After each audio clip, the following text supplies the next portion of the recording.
राजस्थान से 500 ट्रैक्टरों के साथ राजस्थान के किसान 21 फरवरी को जयपुर आएंगे और जयपुर से दिल्ली के लिए कूच करेंगे।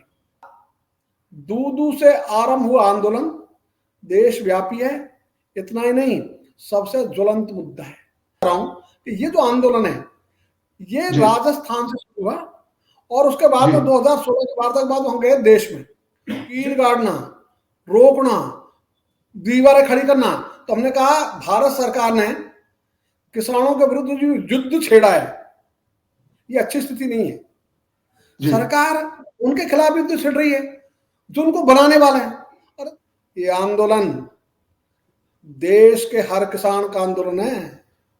हर किसान चाहता है एमएसपी, चाहे वो खेत में बैठा है, चाहे खलियान में बैठा है, चाहे शहर में, चाहे गांव में, चाहे आंदोलन है, चाहे आंदोलन से बाहर है। इसलिए वो जो लड़ रहे हैं किसानों की भावना उनके साथ है। सरकार तो किसानों को बाध्य कर रही है, कमाए छोड़ो लड़ाई माओ। तो लड़ाई के लिए बाध्य क्यों करो तुम? किसान आंदोलन की शुरुआत पंजाब से हुई थी, अब वो राजस्थान में पहुंच गया है। रामपाल जी, आपका स्वागत है। धन्यवाद पवन जी, राम राम। रामपाल जी, सबसे पहले तो हम आपसे जानना चाहते हैं कि जो किसान आंदोलन शुरू हुआ है भारत में, खासतौर से पंजाब और हरियाणा में ज्यादा है, अब राजस्थान के किसान उसमें किस तरह की भूमिका निभा रहे हैं? पवन जी जी, न्यूनतम समर्थन मूल्य जी की खरीद की सुनिश्चितता का आंदोलन जी राजस्थान में दर्द में से शुरू हुआ। जी, जब 2010 में जी मूंग न्यूनतम समर्थन मूल्य से आधे दामों पर बिक रहा था, किसानों की आंखों में खून के आंसू थे। उस समय एक ही बात कही कई हमारे मित्रों ने कि आप किसानों के लिए लड़ते हो, चुप क्यों, बोलो तो सही। हमें ये तो लगा कि कोई हमारा प्रवक्ता है, आपकी कोई मानेगा नहीं मानेगा तो बात की बात है, बोलना तो शुरू करो। उस समय हमने बोलना शुरू किया 2010 से, और ये आंदोलन 2010 से जो शुरू हुआ राजस्थान में, पहले पूरे राजस्थान में 2 वर्ष मथा पूरे राजस्थान को। हर संभाग में किसान महापंचायत हुई, राज्य स्तरीय किसान महापंचायत हुई, पूरे राजस्थान में 3 दौरे हुए लगातार पूरे राजस्थान के। हर खरीद का निरीक्षण भी हुआ इसी को गति देने के लिए। और हमने उस समय तय किया 2010 में कि एमएसपी अभी लोग जानते नहीं, नीचे तक इसका संदेश नहीं, इसका स्वाद लोगों ने चखा नहीं, तो लोग इसको जाने, इसका स्वाद चखे तो ये आंदोलन बढ़ेगा। और फिर ये हमने उस समय रणनीति बनाई कि ऐसी स्थिति बनाओ केवल राजस्थान से काम नहीं चलेगा, देश भर में यही मुद्दा छाया रहे, चाहे कोई राजनीतिक दल हो, चाहे राजनीतिक नेता हो, सबको इसमें बोलना ही पड़े।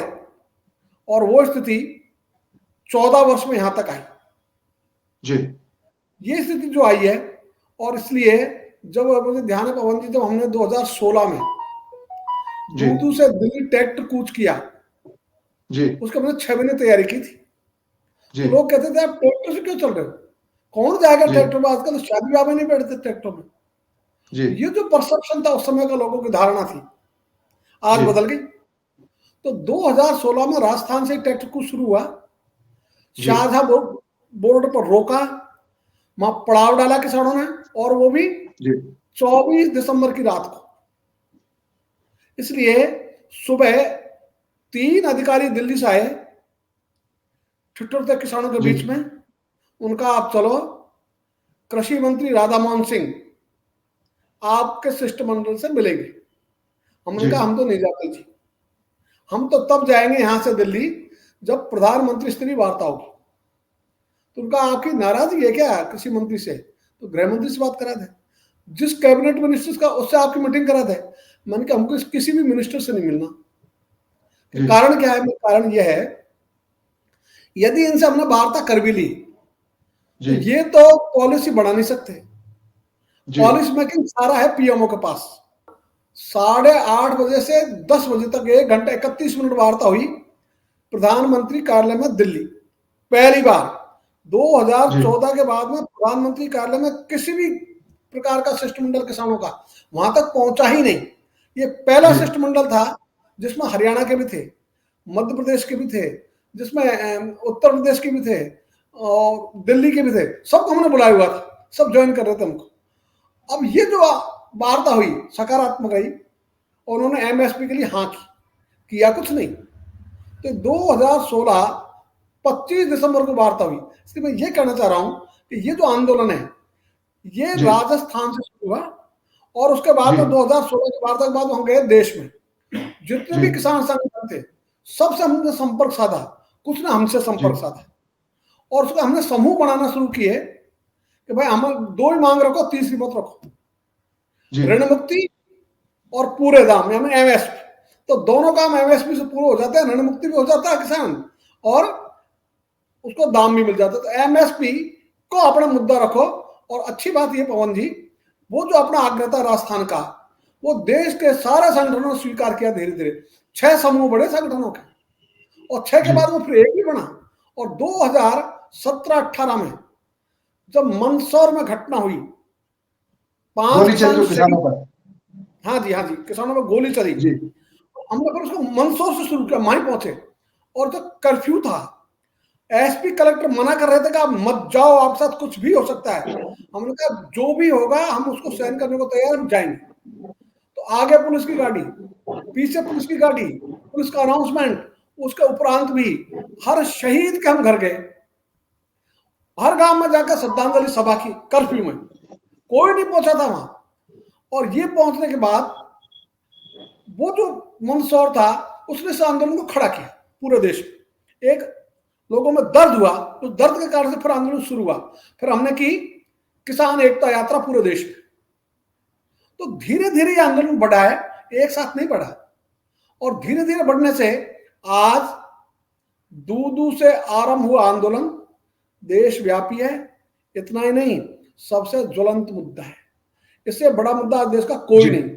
इसलिए ये जो आंदोलन है और अभी जो हरियाणा पंजाब ने शुरू किया है, ये ठीक बात है। पंजाब वालों की ट्रेनिंग अलग ढंग की है लड़ने की। 500 वर्ष पहले खालसा पंथ की स्थापना हुई, गुरु गोविंद सिंह ने उनको एक ही सीख दी, अन्याय के खिलाफ लड़ना। 5 चीज तैयार कर लो, तो रखते हैं वो कटार भी, केस भी और गंगा भी। तो उनका अभ्यास है लड़ने का। तो उनका जो अभ्यास है 500 साल का पहले का, इसलिए उनके लंगर भी का भी अभ्यास है, उनका समूह में चलने का भी अभ्यास है, उनका लड़ने का भी अभ्यास है। तो पंजाब में जो 500 साल से पहले से लड़ाई शुरू हुई उसका असर है, इसलिए वो उनके ढंग से लड़ते हैं। और हमने ये कहा हमारी सारी लड़ाई शांति, अहिंसा और सत्य के ऊपर आधारित रहेगी। तो जो पिछला आंदोलन था 3 कानून के खिलाफ, उसमें हम रहे पूरा आंदोलन 13 महीने।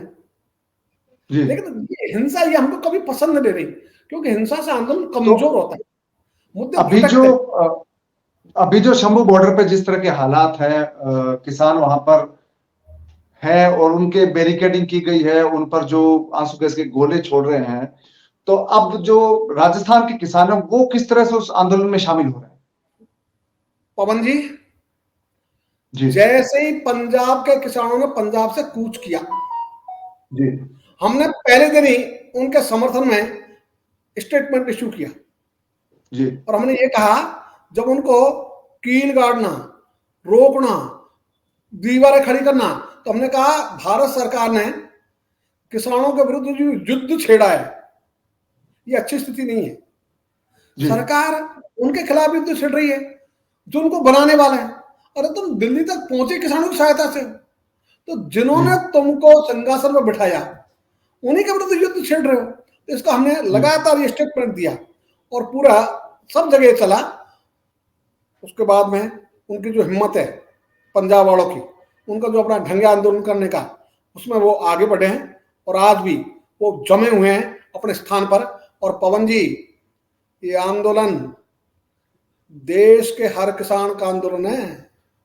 हर किसान चाहता है एमएसपी, चाहे वो खेत में बैठा है, चाहे खलियान में बैठा है, चाहे शहर में, चाहे गांव में, चाहे आंदोलन है, चाहे आंदोलन से बाहर है। इसलिए वो जो लड़ रहे हैं, किसानों की भावना उनके साथ है, पूरे देश के किसानों की। और इतना ही नहीं, हाई कोर्ट के जज जो रहे वो, वाइस चांसलर रहे वो, आईएएस ऑफिसर्स, आईपीएस ऑफिसर्स, ऐसे अनेक लोगों को हमने मीटिंग बुलाई जो किसानी नहीं करते, उन सबका समर्थन इसके साथ है। तो ऐसे जो बुद्धिजीवी लोग हैं, देशभक्त लोग हैं, सारे देशभक्त बुद्धिजीवियों का इस आंदोलन के साथ सहयोग है, समर्थन है। इसलिए हमने ये कहा, ये आंदोलन हर किसान का आंदोलन है। इसलिए ये हमने रणनीति तय की 15-16 फरवरी को बूंदी जिले के ग्राम करवर में, जहां हमारी प्रदेश स्तरीय बैठक थी, उसमें उसके अनुसार हमारी सारी तैयारी चल रही है। और हमने तो ये भी कहा है कि ये जो कानून है कृषि और किसान कल्याण से संबंधित, संविधान में ये अधिकार राज्यों को है, राज्यों को अधिकार था वो कानून बना सकते हैं। हम पिछले 3 साल हो गए इसको लड़ते हुए कि राज्य कानून बने, 2019 से शुरू किया, अब तो 5 वर्ष होने वाला है। तो तब भी मुख्यमंत्री स्तरीय वार्ता हुई, मंत्री स्तरीय वार्ता हुई, चीफ सेक्रेटरी स्तर वार्ता हुई, प्रिंसिपल सेक्रेटरी से वार्ता हुई, सबसे वार्ता हुई और सबको हमने कन्विंस किया। उसके उपरांत भी ये कानून उन्होंने बनाया। अब सरकार बदल गई, अब हम इनसे कह रहे तुम बना दो ये, उनको करना कुछ नहीं, पवन जी कुछ नहीं करना। ये कानून बना हुआ ऑलरेडी है। राजस्थान का जो कृषि उपज मंडी अधिनियम है 1961 का, उसमें प्रावधान है कि जिस भी फसल का न्यूनतम समर्थन घोषित होगा उससे कम दामों में उसका क्रय विक्रय नहीं होगा। समस्या क्या है? समस्या यह है कि ये जो है ये इन्होंने कर दिया ऐच्छिक प्रावधान। हम चाहते हैं इसको बाध्यकारी प्रावधान। तो बाध्यकारी होगा तो ये इसका पालना करनी पड़ेगी। ऐच्छिक का अर्थ है पालना करे तो ठीक, नहीं करे तो ठीक, यदि सरकार बच रही है। तो हमने कहा इसको बनाओ बाध्यकारी, मैंडेटरी, प्राध्यापक, और वो जो है, और हमने कहा इसके नियम बनाओ। तो जो नियम है 1963 के मंडी के, उसमें ये तो लिखा है कि जो भी फसल मंडी में आएगी या लाई जाएगी उसका मूल्य निर्धारण खुली नीलाम बोली से होगा। हमने कहा एक लाइन और जोड़ दो, नीलामी बोली न्यूनतम समर्थन से आरंभ होगी तो सरकारी बोली हो जाएगी। तो यहां से आरंभ करो ना। अब ये एक लाइन वो जोड़ने को तैयार नहीं, इसको अध्यापक बनाने को, एक शब्द बदलने को तैयार नहीं। इसकी हमारी लड़ाई राजस्थान में चल रही है। अब इस सरकार को तो सुविधा और है, ये तो डबल इंजन सरकार है भाई। तो डबल इंजन सरकार कर दो नहीं काम, अकेले ये कर दो। और संसद भी कानून बना सकते, ऐसा नहीं बना है, लेकिन उनके लिए शर्त डबल इंजन जो जी डबल इंजन की सरकार ने आपके लिए हरियाणा बॉर्डर जो है जयपुर और अपनी राजस्थान की शाजापुर वाली, वहां पर नाके लगा दी आपके लिए। हाँ पवन जी, ये इस काम में तो सरकार एक्सपर्ट है, इस काम में पीछे नहीं रहती। हम ये कहते हैं नाके लगाने की बजाय ये कानून बना दो ना, नाके लगाने की जरूरत नहीं पड़ेगी। क्यों पब्लिक को परेशान कर रहे हो, क्यों जनता को परेशानी में डाल रहे हो? ये काम मत करो। और ये काम जो हम कह रहे हैं ना कि न्यूनतम समर्थन खरीद का गारंटी का कानून बनाओ, स्टेट बनाओ, पवन जी हमने शुरू नहीं किया कहना। 2000 से इस विषय पर भारत सरकार ने चिंतन मंथन शुरू किया। 17 वर्ष बाद मॉडल एपीएमसी उन्होंने तैयार किया, एक्ट प्रारूप तैयार किया, उसको हर स्टेट को भेज दिया 2018 में। और राजस्थान में उस मॉडल एक्ट के आधार पर एक बिल, विधेयक वो तैयार हो गया 2018 में, और वो बिल्कुल सुरक्षित है आलमारियों में। हम कहते हैं उसको आलमारी से निकालो ना, विधानसभा में लाओ, पास कर दो, कानून बन जाएगा।